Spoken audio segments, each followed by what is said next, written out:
তুমি ভয় নকৰিবা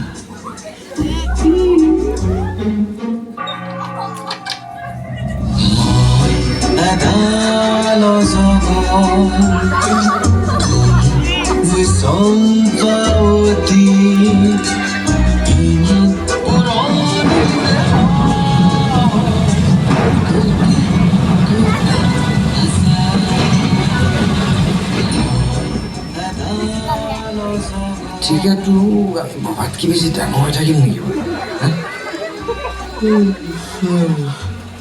ফোন এটা কৰোঁ নি নাই নালাগে ৰ কিবা দৰকাৰী কাম কৰি থাকিব পাৰি মোৰ কিন্তু ভয়